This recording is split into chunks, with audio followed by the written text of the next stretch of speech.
Felipe Drugovich sempre foi visto como um dos grandes nomes de uma geração de pilotos brasileiros que sonhavam em retomar o protagonismo perdido na Fórmula 1. Desde que venceu a Fórmula 2 em 2022, o paranaense se tornou um dos talentos mais promissores fora da categoria principal do automobilismo. Aquela conquista não foi apenas mais um título, mas sim um atestado de competência, consistência e frieza em corridas longas, que lembraram a forma como outros campeões da F2 conseguiram dar o salto para a F1. Mas, no caso de Drugovich, o destino acabou tomando outro rumo. Apesar de ter ficado anos próximo do paddock da Fórmula 1, seja como reserva da Aston Martin ou como presença constante em testes privados, ele não teve a oportunidade de assumir um carro titular. E, mais recentemente, a notícia que caiu como um balde de água fria nos fãs brasileiros foi a de que o piloto já teria assinado com uma equipe da Fórmula E, abrindo mão, pelo menos no curto prazo, do sonho de correr na Fórmula 1. Para entender o peso dessa decisão, é preciso voltar alguns anos. Quando Felipe conquistou o título da Fórmula 2, sua carreira parecia encaminhada. A lógica tradicional do automobilismo diria que o campeão da principal categoria de base teria uma vaga aberta na Fórmula 1 no ano seguinte. Mas o calendário das equipes, os contratos já firmados e o perfil cada vez mais fechado do mercado de pilotos acabaram transformando o título de Drugovich em algo simbólico, mas não definitivo. Ele se tornou piloto de testes e reserva da Aston Martin, o que, em teoria, seria um degrau rumo ao sonho. Mas a cada temporada que passava, a expectativa se transformava em frustração, já que as oportunidades não surgiam. Com Fernando Alonso e Lance Stroll bem estabelecidos, e com o futuro da equipe já atrelado a nomes consolidados, o brasileiro apenas observava as corridas do boxe, acumulando horas em simuladores e raras aparições em treinos livres. O tempo, no entanto, é cruel no automobilismo. Drugovich foi envelhecendo para os padrões de um estreante em Fórmula 1.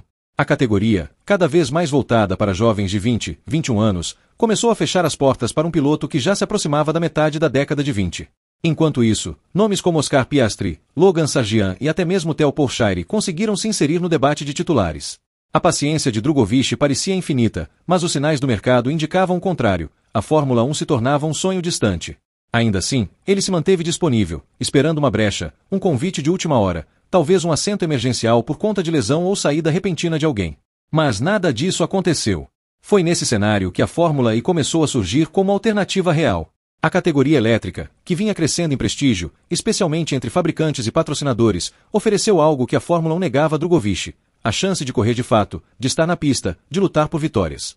Para um piloto que tinha passado anos apenas esperando, o atrativo de voltar a competir em alto nível era irresistível. Além disso, a Fórmula E possui um calendário global, com grandes marcas envolvidas e cada vez mais investimento. No campo financeiro e de visibilidade, era uma opção sólida. E, mais importante ainda, era uma categoria onde Drugovich poderia ser protagonista.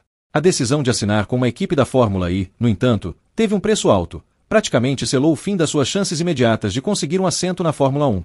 Isso porque os contratos da FE costumam ser de médio prazo e exigem comprometimento total com os fabricantes, o que limita a liberdade de um piloto em buscar alternativas em outra categoria. Mais do que isso, as equipes da Fórmula 1 olham com desconfiança para pilotos que deixam o ambiente da categoria para atuar em competições diferentes. É como se, ao escolher a Fórmula E, Drugovich tivesse, de certa forma, declarado que não poderia mais esperar indefinidamente pela F1. Do ponto de vista prático, sua escolha foi lógica. Mas, do ponto de vista simbólico, foi interpretada como uma despedida. É importante lembrar que não foi falta de talento que impediu Drugovich de chegar à Fórmula 1. Foram circunstâncias. O mercado da categoria está cada vez mais fechado, dominado por pilotos ligados a academias e programas de desenvolvimento que garantem a chegada ao grid. A Ferrari tem sua academia, a Red Bull tem um pipeline praticamente infinito de jovens, a Mercedes e a Alpine investem em nomes específicos.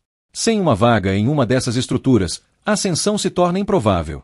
Drugovich até chegou a flertar com projetos diferentes, como o da Cadillac, que poderia abrir uma vaga em 2026, mas outras prioridades e decisões corporativas mudaram o rumo. Quando as últimas portas se fecharam, a Fórmula E apareceu como um porto seguro. No Brasil, a notícia caiu como um soco no estômago dos fãs.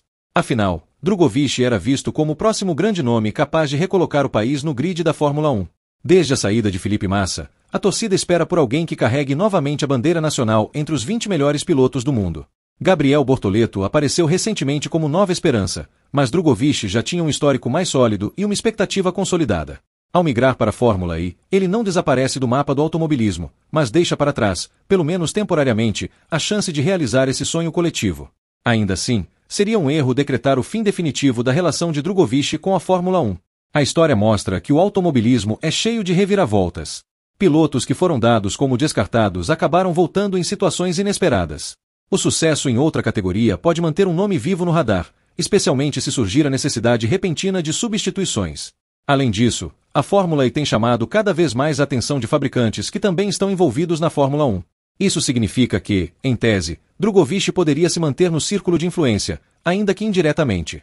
Por outro lado, a realidade precisa ser dita. Ao assinar com a Fórmula E, Filipe Drogovic renunciou ao caminho tradicional para a Fórmula 1. Ele trocou a esperança incerta por uma oportunidade concreta. Para o piloto, essa foi uma escolha de maturidade, mas para os fãs, foi um momento melancólico. O sonho de ver o campeão da Fórmula 2 como protagonista da principal categoria do automobilismo mundial se esvaiu diante dos nossos olhos. Talvez, no futuro, as portas se reabram.